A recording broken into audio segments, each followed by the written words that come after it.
मुसलमान भाई पक्षर विधायक छवि मल्लिक को संबर्धना नियाली निर्वाचन मंडली नियाली ब्लॉकर नुआगा ग्राम पंचायत मझीखंड बस्ती पक्षर मुसलमान भाई पक्षर संबर्धना सभा अनुष्ठित हो नुआगा पंचायतर सरपंच ज्योतिरंजन मल्लिक सभापतित्व में आयोजित उत्सव में नियाली विधायक छवि मल्लिक को संबर्धित करा मझीखंड बस्तीर बहु मुरबी एवं युवक सामिल होई विधायक छवि मल्लिक को संबर्धित करथिले।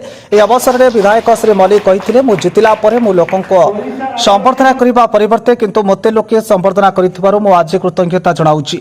लोके मते भोट दे विजय करिसेंती ए विजयर श्रेय नियाली भोटरको बोली कहिसेंती।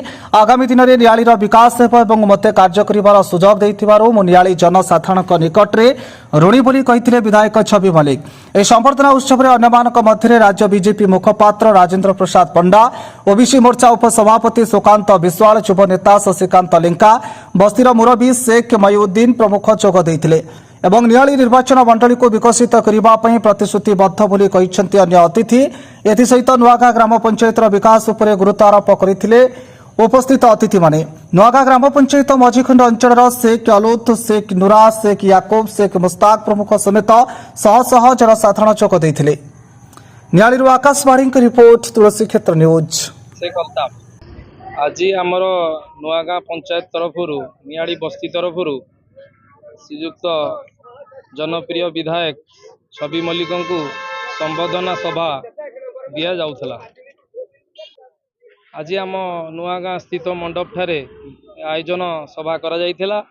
आ यही सभा 500 रु ऊर्ध्व लोक जोग देइथिले एवं विभिन्न उन्नतिमूलक कार्यक्रम करिवे बोली विधायक जनसाधारण मानकु सूचाइथिले। आमर बस्तीर मुख्य जी प्रेसिडेंट अछंती से जोग देइथिले। आउ बहुत मुरबी जोग देइथिले।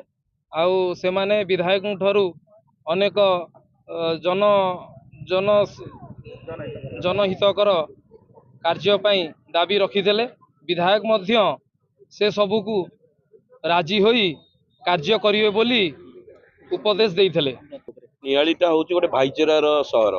तेणु एठी आम पिला बेलू मुझे नियाली माटी जन्म पिला बेलू जो हाईस्कल पढ़ुली सबू हिंदू एवं मुस्लिम माने आम सांग मैंने एकाठी बसुलु खेलुलु आम भितर भावर गोटे आदान प्रदान होता। तेणु ये भाईचार जो सहर में आज नुआगा पंचायत जो भाई भाव में आम नवनिर्वाचित विधायक छवि मल्लिक महाशय को संबर्धना कले और आम मान जो भाई आतिथ्य प्रदान कले से तो मु पंचायतर समस्त अंचलवासी को अशेष अशेष धन्यवाद देउछि। आपको कहीदेवा चाहूँगी माननीय प्रधानमंत्री नरेंद्र मोदी निष्पत्ति नहीं सारी विकसित भारत वर्ष गठन कराव एवं से ही अनुसार माननीय मुख्यमंत्री मोहन चरण माझी निष्पत्ति नहीं विकसित ओडिशा गठन करा एवं से ही धारा आज माननीय विधायक छवि मल्लिक महाशय निष्पत्ति नहीं सारी नियाली विकसित कराव एवं नियाली विकसित करने सहित नुआगा पंचायत जो भाई भाव में आज समग्र नुआगा पंचायत तरफ जो संबर्धना सभा होता मु अत्यंत खुशी अच्छी जहाँ लोक मैंने बहुत भल पाँच किंतु ये जो संबर्धना सभा मु तो भावुली मु संबर्धना दवा कथा किंतु उल्टा होगा